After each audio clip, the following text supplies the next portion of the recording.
जय महाकाल। आद्यकाली शक्ति साधना केंद्र में आपका स्वागत है। आज का हमारा विषय है एक साधक का प्रश्न, गायत्री साधना, गायत्री मंत्र, गायत्री उपासना से जुड़ी हुई। तो उनका प्रश्न था कि मैं गायत्री उपासना करना चाहता हूं और मैं गायत्री मंत्र के विषय में जानना चाहता हूं। देखिए, गायत्री उपासना और गायत्री मंत्र ये दोनों अलग अलग विषय हो जाएंगे। गायत्री मंत्र अगर आप एक तांत्रिक के दृष्टिकोण से मुझसे पूछ रहे हैं तो, क्योंकि यहाँ मैं तंत्र पे बोलने आया हूँ, अन्य कोई विषय मेरा नहीं है, मेरा विषय तंत्र विद्या है। तो जहाँ तंत्र विद्या की बात है वहाँ गायत्री मंत्र क्या है और गायत्री मंत्र का प्रयोग कैसे किया जाता है। वास्तव में गायत्री मंत्र मंत्र नहीं है, ये मंत्र की एक पूरी शाखा है, एक पूरी चैन है। मंत्र विद्या के हिसाब से अगर आप देखेंगे तो जिस प्रकार से तांत्रोक्त मंत्र, साबर मंत्र इत्यादि मंत्र, बरभर मंत्र, डार मंत्र, पौराणिक मंत्र, इसी प्रकार से उन्हीं मंत्रों में गायत्री मंत्र मंत्र की एक शाखा है प्रॉपर, जो हर एक देवता की है, यहां तक कि आपके पितरों की भी है। जिस गायत्री मंत्र को ओम भूर्भुवस्सुवः तत्सवितुर्वरेण्यं भर्गो देवस्य धीमहि धियो यो नः प्रचोदयात्, इस गायत्री मंत्र में और गायत्री शाखा में क्या अंतर है। वास्तव में यही गायत्री मंत्र जो अभी मैंने बोला, ये गायत्री मंत्र जो 24 अक्षरों का है, लेकिन इसमें एक अक्षर कम होता है। 24वां अक्षर क्या होता है ये मैं बाद में बताऊंगा। तो जो 24वां अक्षर जोड़ करके इन 24 अक्षरों में, इसके विषय में गायत्री चालीसा में कहा जाता है अक्षर 24 परम पुनीता, जिसमें बसे शास्त्र श्रुति गीता। इन 24 अक्षरों में ही सभी शास्त्र श्रुति और गीता का निचोड़ है। अब बात करते हैं इसके दूसरे चरण की। इसी मंत्र के, मूल मंत्र के सिद्ध हो जाने के बाद गायत्री शाखा सिद्ध हो जाती है। उदाहरण के लिए एक बगलामुखी साधक, वो उसके लिए गायत्री उपासना का क्या महत्व होगा। अगर जिसने गायत्री मंत्र सिद्ध कर लिया होगा, वो साधक जिस क्षण जिस समय चाहेगा वो बगलामुखी महाविद्या की शक्ति का प्रयोग कर सकता है, धूमावती की शक्ति का प्रयोग कर सकता है, यहाँ तक कि अपने पितरों के माध्यम से वो प्रेतों को बुला सकता है, प्रेतों का आकर्षण कर सकता है। और ये सब कुछ कार्य गायत्री मंत्र से ही होंगे। आपको स्मरण होना चाहिए कि हर एक देवता का गायत्री मंत्र मौजूद है, यहाँ तक कि आपके पितरों के लिए भी पितृ गायत्री मंत्र होते हैं, गोरख गायत्री मंत्र भी होते हैं।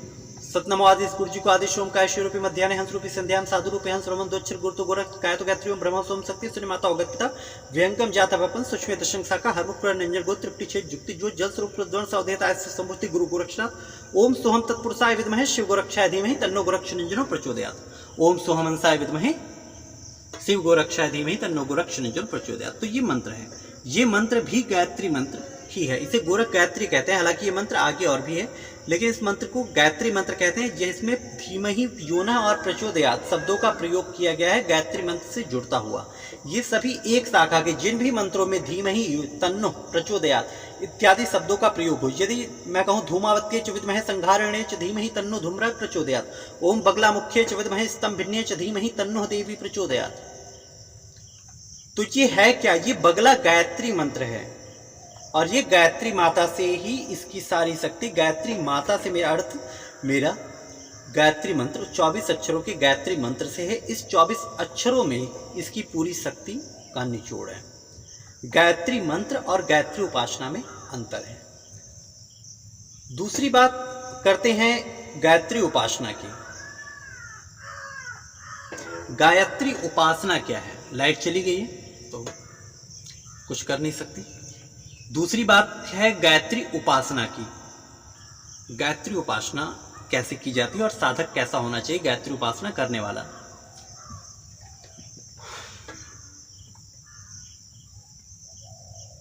मान लीजिए कि ये एक चीज है, ठीक है, मैं आपके सामने आता हूं और मैं कहता हूं कि ये एक दवा है जो मच्छर के लिए लगाई जाती है, उससे शरीर पे मच्छर नहीं काटेंगे। ठीक, इस दवा को आप 50 रुपए में ले सकते हैं, ये बहुत कीमती दवा है, इसकी कीमत 50 रुपए है, आपको दीजिए। अघोर गायत्री, भैरव गायत्री, हर देवी देवताओं के गायत्री मंत्र विद्यमान है। तो उन मंत्रों को सिद्ध कैसे किया जाता है। वास्तव में जिसकी गायत्री मंत्र, मूल मंत्र, जिसे हम ओम भूर्भुवस्सुवः तत्सवितुर्वरेण्यं भर्गो देवस्य धीमहि धियो यो नः प्रचोदयात्, इसकी पूर्ण सिद्धि 24 लाख पर होती है। 24 लाख मंत्र जाप करने पर यह सिद्ध होगा। मंत्र की सिद्धि 3 प्रकार से होती है, पूर्ण सिद्धि, अर्ध सिद्धि, लघु सिद्धि। लघु सिद्धि में 24,000 का पुरस्चरण किया जाएगा और 24,000 के पुरस्चरण कर करके आप उसे अपना अनुष्ठान पूरा कर लेंगे। ठीक है। दूसरी विषय ये है, अर्ध सिद्धि में 1.25 लाख मंत्र जाप गायत्री का अगर कर दिया जाए 21 दिनों के भीतर तो ये विशिष्ट प्रभावशाली हो जाता है, इनकी विशिष्ट कृपा मिलती है। तीसरी बात यह है कि अगर इनके किसी अन्य मंत्र का आपको प्रयोग करना है तो कम से कम आपका मांत्रिक जाप गायत्री मंत्र का 1.25 लाख होना चाहिए, तब आप उस देवता की गायत्री मंत्र का प्रयोग कर सकते हैं। एक गायत्री मंत्र का उपासक जिसने गायत्री मूल मंत्र की साधना की है वो किसी भी देवता, किसी भी शक्ति के गायत्री मंत्र के माध्यम से उसे आकर्षित कर सकता है, उसे बुला सकता है, उससे अपने इच्छित काम करवा सकता है। ये होती है गायत्री उपासक की शक्ति। अच्छा, दूसरी बात, गायत्री मंत्र का जाप रात्रि काल में नहीं करते, लेकिन गायत्री के जितने दूसरे मंत्र, मान लीजिए कि अघोर गायत्री, भैरव गायत्री, धूमावती गायत्री, तो धूमावती गायत्री मंत्र अगर मुझे जपना है तो मैं रात में ही जपूंगा। बगला गायत्री मुझे जपना है तो मैं रात में ही जपूंगा। ओम बगला मुख्य च विद्महे स्तंभन्ये च धीमहि तन्नो देवी प्रचोदयात्, तो ये मैं कब जपूं? सुबह में नहीं, ये रात्रि में ही जपूंगा। भैरव गायत्री का जाप रात्रि में होगा, सूरज ढलने के बाद, क्योंकि ये गायत्री सावित्री ये दोनों देवियां, गायत्री माता, इनकी पूर्ण रूप से जो शक्ति है ये सूर्य के प्रभाव से चलने वाली शक्ति है। सूर्य के अस्त होने के पश्चात इनका प्रभाव रुक जाता है, इनका आवाहन नहीं किया जाता। मंत्र रात्रि काल में भी काम करेगा, मंत्र दिन में भी काम करेगा, मंत्र पे किसी प्रकार का दोष नहीं होता। मंत्र जाप आप कभी भी कर सकते हैं, लेकिन वो अनुष्ठानबद्ध तरीके से चलना चाहिए। एक अनुष्ठान होना चाहिए, उस अनुष्ठान में आपको अधिकार मिल जाते हैं कि अनुष्ठान पूर्ण करने के लिए आप संध्या काल के बाद भी मांत्रिक जाप कर सकते हैं।